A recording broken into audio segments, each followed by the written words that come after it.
I should say, by the way, Tim once saved my life. Possibly one of the worst experiences of my life was for comic relief. When Emma Freud, who's a wonderful woman, and Richard Curtis, her husband, they persuaded me to do The Apprentice for comic relief. It's worth Googling, just for the bit where Piers Morgan gets fired and I go, oh, again. But I was the leader of our team. We were up against a team led by Karen Brady and Cheryl Cole. And I know, it was surreal. And who was the one who did a run? Rupert Everett was on my team. The clock's not working, by the way. Rupert Everett was on my team, and he did a runner. He just decided he couldn't bear to be there. It was something to do with Piers Morgan, I think. And so he literally did a runner in the middle of the night. So we were a man short in the boys against girls thing. So I'm panicking, right? I hated every minute of it, I'll be honest. It was so out of my comfort zone. And out of the blue, I get a phone call from Alan Sugar who says, phone Tim Campbell. He's ready. So anyway, Tim came into our team, and you did. We lost anyway, but, you know, you saved me. You absolutely saved me. So, yeah, I want to... And by the way, those of you, I really love doing big book signings because people are looking over and thinking, how much is it? Can you pay by card? It was free. So the ones who came along and got there first, well done. You got there first and it's free. And well done to the woman who took 3, I noticed. So where do I start? Where do I start with winning mindset and resilience and mental health and all that stuff?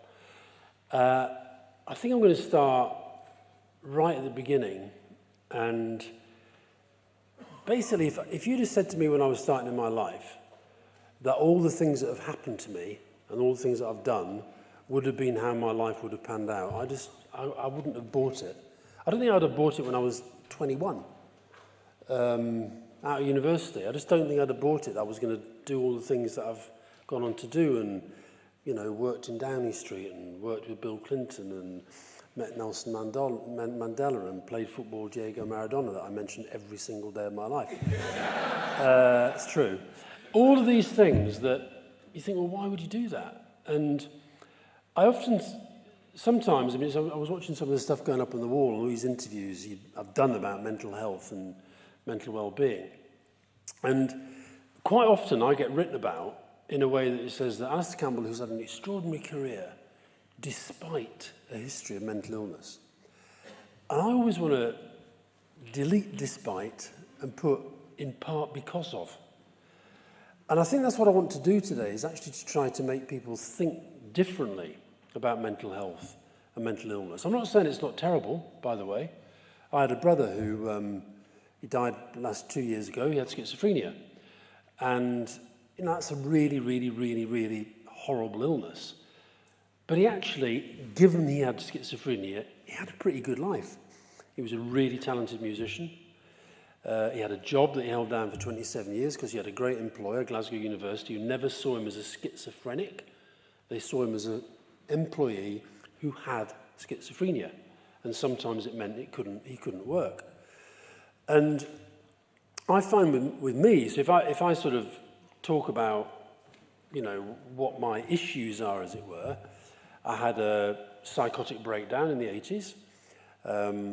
Like full on. I actually thought I was getting schizophrenia as well. I was hearing voices and music and totally paranoid. Everything that was going on around me, I was convinced was sort of, you know, stuff, you know, walls were sending me messages and cars were sending me messages and lampposts and police lights and all this stuff was just inside my head. So not surprising, I was behaving very, very strangely in a public place and I got arrested. And I got arrested and then I had a lot of luck. The 2 guys who arrested me, I didn't know they were policemen, they were plain clothes. And what was really extraordinary about it was that, you know, when I used to be not violent, but I was quite, you know, punchy. If somebody had a go at me, I would have a go. And these 2 guys came over and one of them said to me, are you okay? And I said, I don't think I am. And you know what, that was the first time I'd ever admitted that. after years of kind of heavy drinking and all the burnout and all the rest of it. And the other one said, do you think you should come with us? I said, I think I should. And it could have been anybody. Didn't know who they were. Right, and the next thing I know, I'm in the back of a car, and I look around and I realise it's a police car. There's all these radios going off and stuff. So then the next thing I know, I'm in a cell, and I take all my clothes off. Not a clue why, but I take all my clothes off, start banging my head against this really hard brick wall, which wasn't very clever. And the voices are now completely and totally out of control. But that was a piece of luck to get me in there, because then they got a doctor to me, and the doctor worked out what was going on, and they got me to hospital, and I was there for a while, and then I came out. Fiona, my other half, stood by me. Family, pretty supportive. A lot of the things that people in those circumstances often don't have, I had. So that was luck as well. And then here's the thing, your employers, when we talk about changing the way we think about mental health, employers, to my mind, are every bit as important as government. Government is important. Government, they decide how much money goes into hospitals and all the rest of it. They decide whether something's important or not. Theresa May, when she became Prime Minister, I was very pleased because she said, you know, mental health is going to be one of our priorities. Bullshit. Because there is only one priority. I don't know if she's looked in a dictionary ever, but priority means more important than the others. Well, I don't think mental health is more important than physical health. I don't think it's treated more importantly than education. Maybe it shouldn't be, but it should be part of it. And I think what's happened is that with austerity and now a government that's only got one priority, which is making this ridiculous Brexit happen, that mental health slipping down the agenda again. But the luck I had with an employer was my former boss at the Daily Mirror. I'd left the Mirror, he was furious. He literally said, never darken my door again, you shouldn't be doing this job. I was 28, I was flattered into a really big job that I wasn't ready for. And I cracked up. So he was one of the first people to phone me. So I'm lying in this hospital bed, they wheel in a phone, somebody wants to talk to you. I'm completely paranoid, by the way. So I'm looking at this phone and I'm a bit suspicious of the nurse and everything else. Pick up the phone, it's Richard, my old boss. And he says, I hear you've gone mad.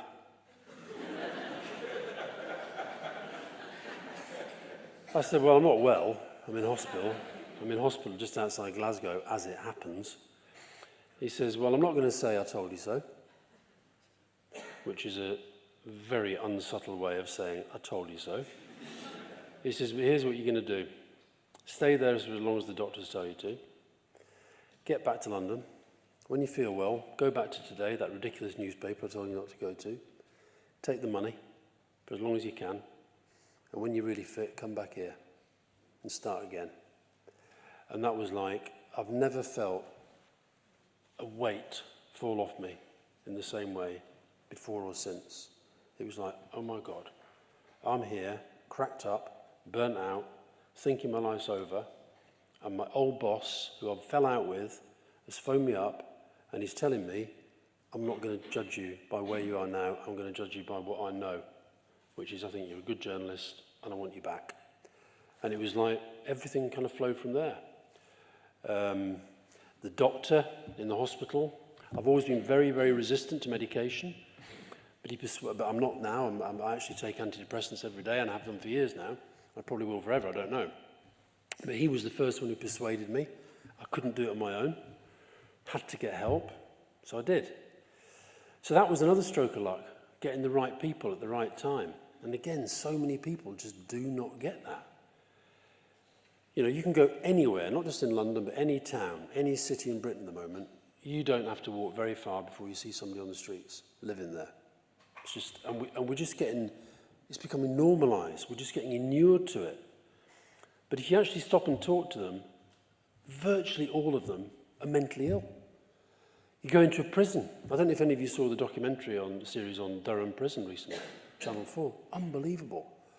But then most of them, yes, there are some really, really, really, really bad people that you want to keep off the streets, but most of them are just very, very ill. Now, are they going to get better in prison? I don't think so.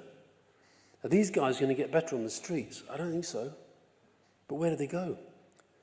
And the reason I say employers are so important is because I think, You know, I'm part of the Time to Change campaign, which I know is, you know, part of today. And they're a brilliant campaign. And what I love about them is it's just about changing the way we think. Yes, we want more money for services, but actually you can do a lot of this without money. It's about the way we think. And so I say, for example, to employers, you know, maybe I'm a bit weird, but if I'm hiring somebody, and you get all the CVs, and it's so hard for kids today coming out of university or whatever. And, you know, I work for do a part-time for Portland PR company. They've got 10 graduate places, starting off at, you know, right at the bottom of the PR industry, as it were, Oxford, Cambridge, Durham, Edinburgh, all the top universities. 1,500 applications for 10 places. I mean, that's just, they're all getting this. It's hard. But I'll tell you, if I see 2 identical CVs, and one of them says, they both say they got really good at A-level grades, they both got a good degree, they're both really kind to animals and do nice things for charities, and they're both interned at their dad's mates' businesses, and they've done all that, and they say all the right things, and they look good and all the rest of it. But if one of them says that in that CV, there's 6 months that's just sort of gone walkabout, and you sort of say, what was that about then? And if they say, well, you know what, I was in rehab, or I cracked up, or something bad happened to me, or I did something really, really stupid, and I ended up in trouble, I'll go for them over that one. And partly, that's what I was talking to Clive about, partly because I think that's how you develop resilience, is through getting through and learning from really difficult things. So I'm a bit of a positive discriminator. I think that the only time we ever cracked the egg in relation to getting more women into Parliament, for example, was when we rigged the rules to make it happen. We stopped men standing in certain seats to get more women in. When you look across our media or across the boardrooms of our country, don't ever pretend that they represent what Britain is, because you hardly see a non-white face. And sometimes I think you've got to say, look, this isn't right, we've got to do something about it. And I feel the same about mental health. I feel that until we understand, there's Theresa May, she's the Prime Minister. Ish. She's a Prime Minister. And, you know, she's a diabetic, okay? But you never hear her defined as a diabetic. Theresa May, the diabetic Prime Minister of the United Kingdom, arrived in... You don't hear that, right? I'm an asthmatic. Have you ever seen me described as an asthmatic? No. It's an illness that we deal with. And yet, when it comes to mental illness, we still define people by it. And the reason for that is the kind of historical stigma and the taboo that's grown up over centuries. And I get that. I do get that. But how do you get rid of stigma and taboo? The answer's in the question. You get rid of it. And what's the best way to get rid of it? Get rid of it. Don't have it. Don't think that somebody who is sitting lying on the streets doesn't have something to give. Don't think that the guy in prison can't be helped. Don't think that the person who's come into work and looks different and isn't communicating and is kind of behaving a bit oddly, don't think that means you can't say to them, are you okay? You know, we've got the language. The thing is, we've got the language for this other stuff, right? If you think about, you know, if somebody comes in here now on crutches, right, hobbling along and their legs in a bit of one of those boot things, we know what's happened.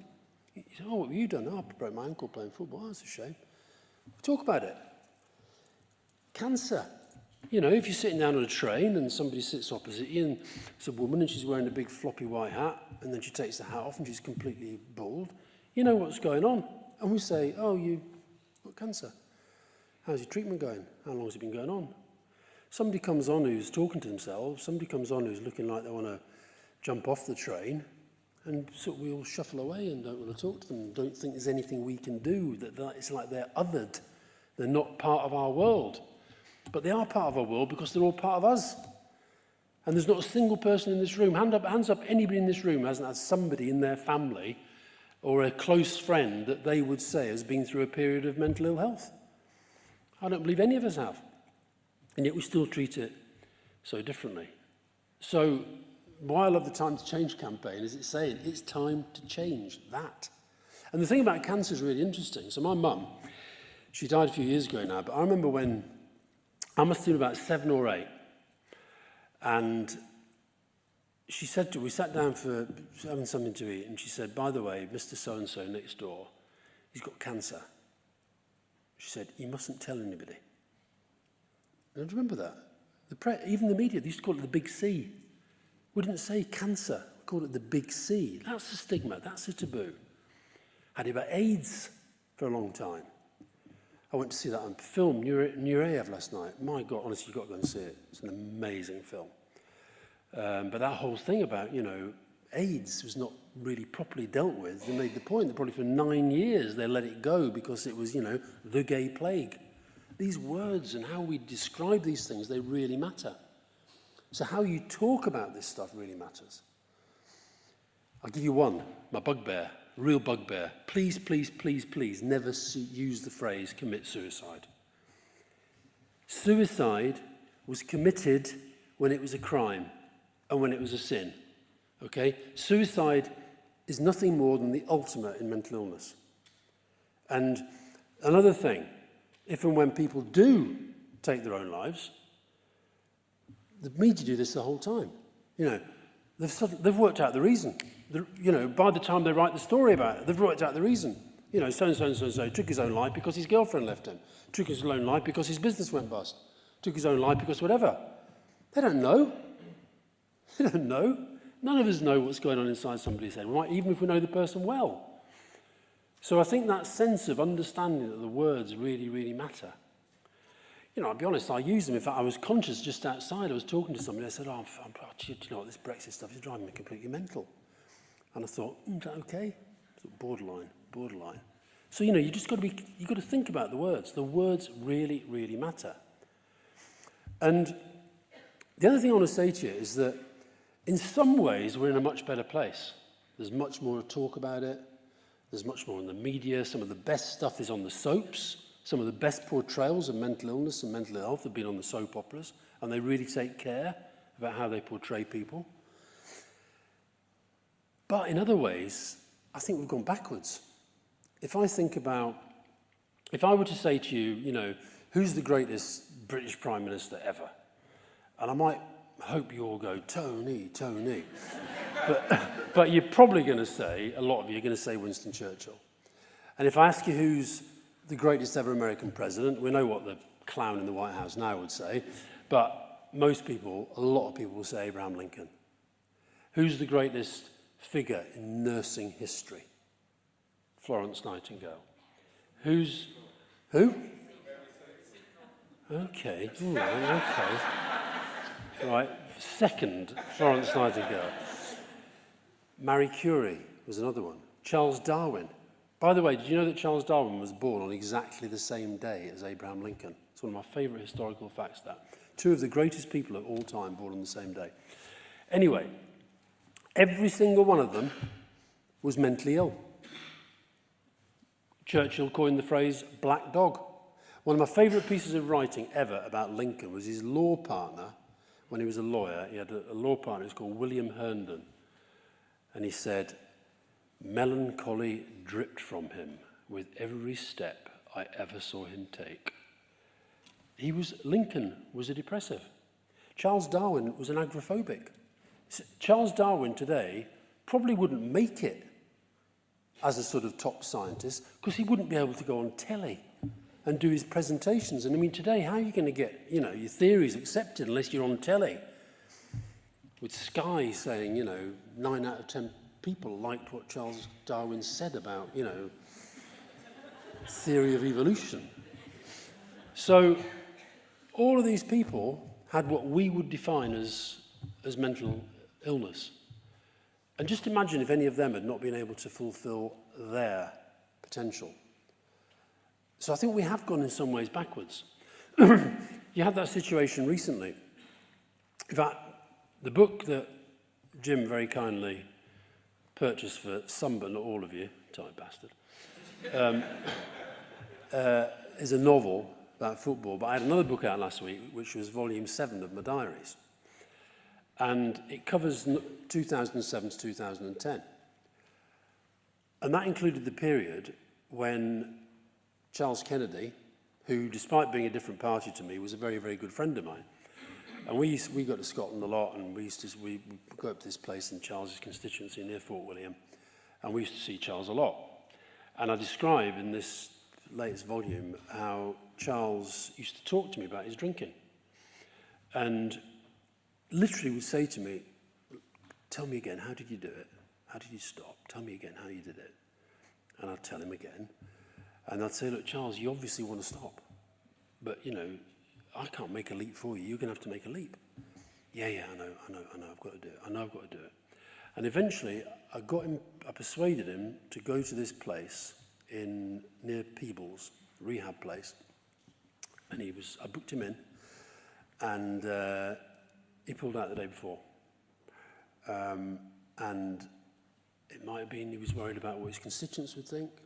He might have been worried about what the media would do with it. He might have been worried about what his party members would think. Whatever reason, he couldn't make that leap to do it. And look, I don't know if he'd have gone in there and they'd have dried him out and he'd have come out. And the reason I thought he might was my son went there. My son had real problems with alcohol when he was in his early 20s, and he went there, and he's not had a drink since. But I just sometimes wonder about Charles if he'd gone there. And one of his worries was, as a high-profile political figure, standing up and saying, because I think in that arena, hard not to, people knew anyway. It was a secret. It wasn't a secret. But he felt he couldn't do it, and he couldn't commit to doing it because of that. Ruth Davidson, a couple of weeks ago, said that she didn't think she could be Prime Minister because she had a history of depression and self-harm, and she worried about what the pressure would be like if she became leader of the Conservative Party, as some people think that she should. I have to say, as somebody whose heart is north of the border, I thought I was a little bit... she's trying to be First Minister of Scotland, which is also quite a high-pressure job, but anyway. But I thought it was interesting that she felt the need to say that. I don't think it should make any difference at all. I really don't. I think it'd be very hard to imagine somebody who had, the sort of illness that my brother had. I think that's difficult to imagine them doing. But I know people who've had schizophrenia who've done big jobs and serious jobs. So I think we've got to change the lens. And I've done I shouldn't really talk about this. I've done it for the BBC, and they're taking an awful long time to decide when they're going to put it on. But I've just done a documentary for Horizon where their basic idea was to get me to travel around the place, look at all the research and the science, and see what's going on, and find something I've never seen before that's being used to treat depression. And I go, Eureka, that's for me. And I throw my pills away and I walk off happily into the sunset, and I'm going to be the happiest person who's ever lived for the rest of my life, which was never going to happen. But what I did do was I went round, I talked to all these scientists doing amazing things, and I had brain scans, I had MRIs, I did all these sorts of, I had a bit of ECT, all this different stuff going on. But the one thing that really made an impact on me was I went to Canada and I was talking to this woman she's a geneticist. So I was exploring the idea of whether mental ill health is genetic. And she said, look, it's not like Huntington's disease, where if your dad and your parent have got that gene, you're going to get it. It's not that. But you can be sure that if there's a long history of depression, the chances go up. If there's a long history of alcoholism, the chances go up. So she said, pass me your cup, Tim. She said, the cup. That's a document, that's a cup, thank you. She said, the way to think of this is to think of your life as a jam jar. And she gave me this jam jar. And she said, down here, you've got all the hereditary sediment. Think of it like that. There's nothing you can do about it, it's just there. That's who your parents were, that's who your uncles and aunts and your siblings, that's who they are. Okay? And then this is life. The rest of the jam jar is life. And life is mixed full of good stuff and bad stuff. And the good stuff, sometimes that stays in, and sometimes it's the bad stuff that stays in. And stuff comes out that you forget, and stuff stays in that you never forget. and sometimes it's good and sometimes it's bad. And she says that that sort of goes on through your life. And, you know, if you're not careful, eventually it sort of, you know, it fills up and it fills up and it fills up, and you're not dealing with it very well. And it explodes. And she says that when it explodes, that can explode into mental illness. Might be depression, might be OCD, might be anxiety, I don't know, but that's the way to think of it. And she said, and we spend a fortune, because of Freud, on this bit, you know, my mum and my dad, and we spend a fortune here with therapists going over all our day-to-day lives and what we did there and what we thought and our dreams and all this sort of stuff. And she says it's all based on the idea that you can shrink and change the inside of the jam jar. She says, but you can't. You can only grow the jam jar. So I'm sitting there thinking, what the fuck are you talking about? Right? I'm sort of lost. Anyway, a few nights later, I woke up in the middle of the night. I thought, oh, I get it. I get what she's on about. So I went downstairs. This is the highlight of the film now. All these cameramen who followed me all over the world, the best part of the film I've done on my iPhone, right? It's me at my kitchen table drawing my jam jar. And I go, right, there's my hereditary bit, there's my life, good and bad, you know, exploded every now and then. So I'm going to grow my jam jar. So I go, right, FFF. It's not a Malcolm Tucker shortened thing. It's Fiona Family Friends. I think, right, forget my relationships, my key relationships, get those right, and I'm already up here. And then I'm thinking, work. I've always been a workaholic. I don't think that's ever going to stop. But I think there's different ways of looking at work. So I had two little strands for work. One is work that makes me a living, and the other is work that I really care about. So like I care about mental health. I care about Brexit. I care about helping Burnley Football Club. These are things that I care about. So they're there as well. So I'm going up there. So I've got family, friends, I've got key relationships, I've got work. Then I'm thinking, like the sort of technical stuff. It's interesting, Clive mentioned some of this, sleep. When I was younger, I honestly thought sleep was a total waste of time. What is the point of being asleep? Stay awake for as long as you possibly can. Work, enjoy yourself, live. But I'm obsessed about sleep. I have to sleep. If I don't sleep well, I know I'm going to go off the rails, so I sleep. My diet, I'm really quite strict about my diet now. Exercise, I exercise every day. And I mentioned things like Burnley, I'm an obsessive, right? So get good obsessions, not bad ones. Burnley to me is a good obsession, right? So that's in there as well. And then creativity. And this other thing about changing the lens, some of the best work I've ever done has been when I've either been manic or coming out of a depression. Some of the best stuff I've ever written.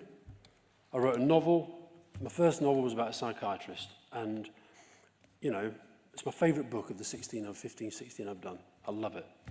Because I feel I've taken bad stuff that I know about and I've turned it into something that I know that people who read it get something out of it. And I know that because they tell me. And I feel it anyway. So that creativity is really important. Music's incredibly important. My music's up here. I play the bagpipes. I listen to music all the time. I was listening to Ollie Alexander and Dua Lipa on the bike this morning. I love listening to music. When I wake up, I think, why do people listen to the Today programme? Why do people do that? It's going to give you a headache and make you angry. Listen to music, reading, writing. So I'm going right up here. I'm up here. My dog, it's up here. And I haven't even mentioned medication and therapy. And if you'd have asked me that before I met the woman in Canada, you seem to be all right most of the time. How do you do that? How do you keep going? I say, I take pills every day and I see a therapist. Huh. With my jam jar, I'm thinking of laying the therapist off. So the point is, you're all in, you know, we all have stressful lives. I mean, London's stressful. Travelling on a train is stressful. You know, we're surrounded by noise and stress. Social media's adding to it. It's a stressful world. So how do you sort of take back control of your own mental health?